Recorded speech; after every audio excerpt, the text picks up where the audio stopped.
በስመ አብ ወወልድ ወመንፈስ ቅዱስ አሐዱ አምላክ አሜን።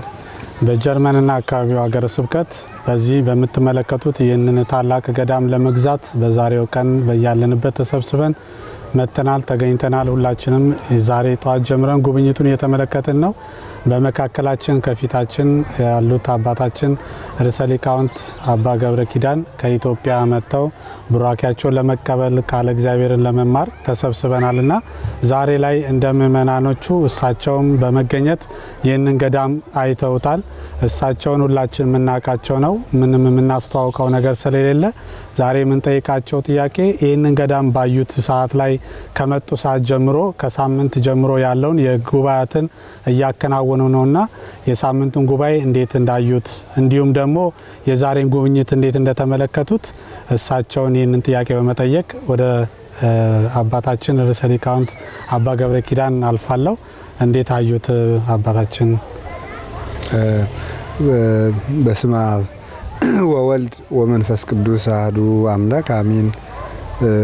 ሁሉንም አከናውኖ ለዚህ ያደረሰን ልዑል እግዚአብሔር ፈጣሪያችን የተመሰገነ ይሁን። አሜን። ጉባኤው እየተካሄደ ነው። የዛሬ ሳምንት ቅዳሜና እሁድ በሙኒክ የምትባለው ከተማ ውስጥ ጉባኤ ተካሂዶ ነበረ። ብፁዕ አባታችን አቡነ ዲዮናስዮስ በተገኙበት በዚያ ላይ ገዳሙን አስመልክቶ ገለጻ ተደርጎ የገዳሙ ዘገባ የሚያሳይ ዶክመንተሪ ቀርቦ ማብራሪያ ተሰጥቶ ምእመናን በጣም በሚያስደንቅ እና በሚያስደምም መንገድ ነው ሲሯሯጡ የነበሩት። ገንዘብ ለመስጠት ሀሳባቸውን ለመስጠት አስቀድሰው ልጆቻቸውን ይዘው ወደ ቤት ሳይመለሱ እስከ ማታ በመዋል ገንዘባቸውንም ከዛች ጠባብ ከተማ ከጥቂት ሕዝብ የማይጠበቅ አስተዋጽኦ ነው ሲያደርጉ የነበሩትና ሁሉም ሰው በሚያስለቅስ መንገድ ነው ሲሳተፍ የነበረው። ለቤተክርስቲያን ያላቸውን ፍቅር፣ ለአባቶቻቸው ያላቸውን ፍቅር፣ ታዛዥነት ያሳዩበት ነበረ። ዛሬ ደግሞ እዚህ ተገኝተናል። ሙኒስተር ከተማ በኢትዮጵያ ኦርቶዶክስ ተዋሕዶ ቤተክርስቲያን በጀርመንና አካባቢው ሀገረ ስብከት ሊገዛ የታሰበ የኢትዮጵያ ኦርቶዶክስ ተዋሕዶ ቤተክርስቲያን ገዳም ነው።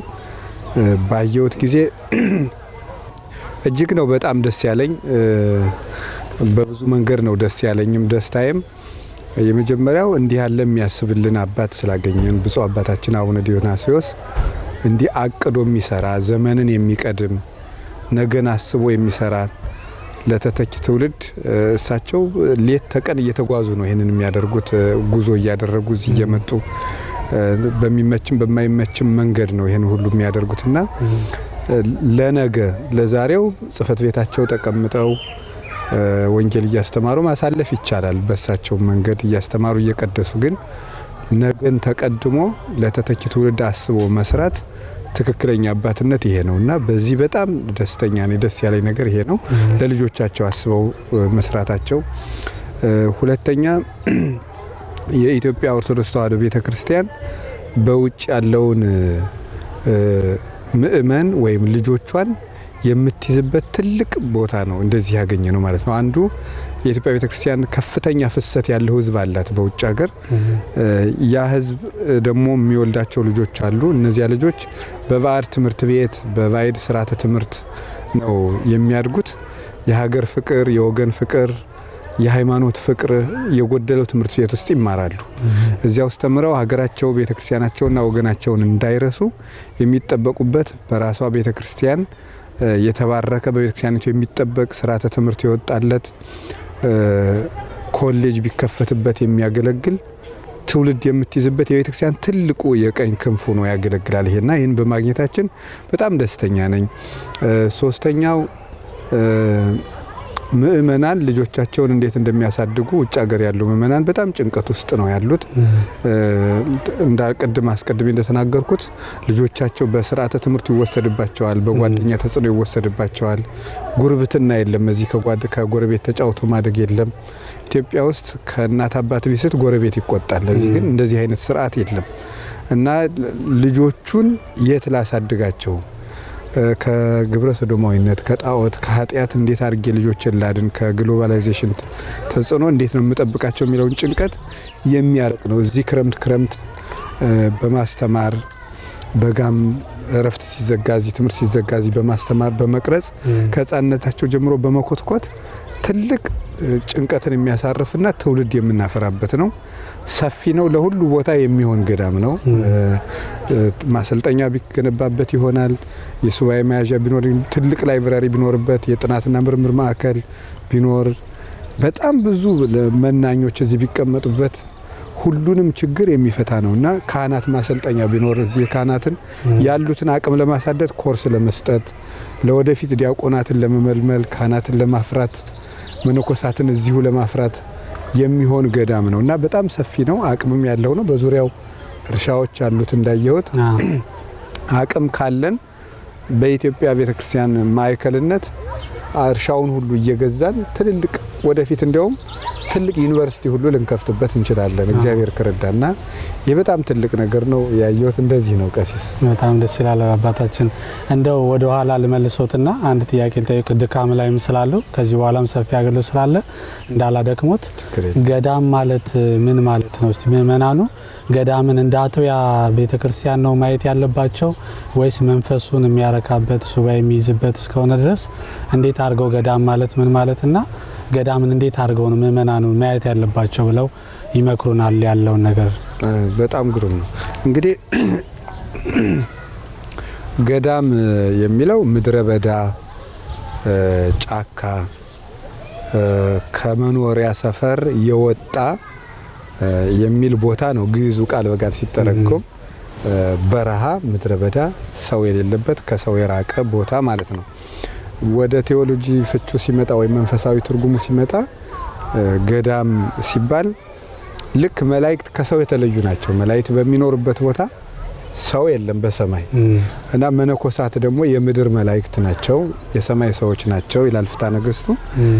መነኮሳት መላእክት ሀገራቸው ሰማይ እንደሆነ ሰማይን ሀገር አድርገው የሚኖሩ መነኮሳት ጥሪት መላእክት ጥሪት ቁሪት ገንዘብ እንደሌላቸው ጥሪት ቁሪት አልባ የሚኖሩ ከዓለም የራቁ ንጽህናን የጠበቁ መነኮሳት የሚኖሩበት ስለሆነ ገዳም ማለት የመነኮሳት መኖሪያ ነው። ምእመናን እንዴት ያስቡታል? መነኮሳት እዚሁ ይቀመጣሉ፣ መነኮሳት ይጸልያሉ።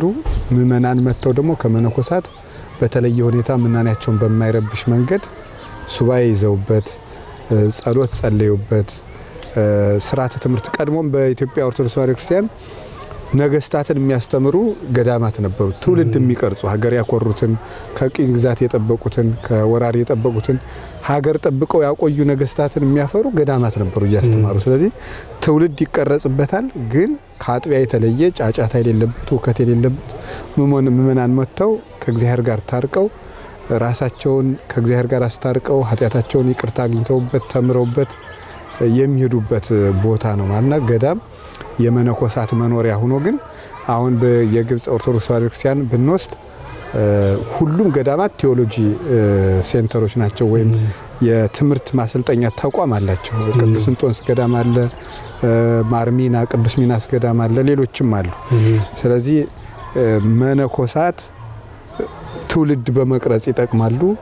ትውልዱ ደግሞ ገዳሙን በመጠበቅ ይረዳል ማለት ነው። አሁን እኛም ቀድሞ የኢትዮጵያ ምንኩስና ያበበበት ትልቁ ቦታ ሐይቅ እስጢፋኖስ፣ ደብረ ሊባኖስ፣ እነዳጋ እስጢፋኖስ፣ ጣና ቂርቆስ ሌሎችም እነዚህ የትምህርት ማዕከል ሆኖ ነበር የሚያገለግሉትና ትውልድ በመቅረጽ ማለት ነው። ይሄንን ዛሬ ብዙ ገዳማት ከኛም እንደገና ወደ ቀደመ ህይወታቸው እየተመለሱ ትምህርት ቤት በማስፋት ደብረ ሊባኖስ አለ፣ ዝቋላ አቡነ ገብረ መንፈስ ቅዱስ ገዳም አለ፣ መጽሐፍ ቤት አለ፣ ምድረ ከብድ አቡነ ገብረ መንፈስ ቅዱስ ገዳም አለ፣ ጣና ቂርቆስ እኔም ያለሁበት አለ፣ ከሐይቅ እስጢፋኖስ የአራቱ ጉባኤ ትምህርት ቤት አለ።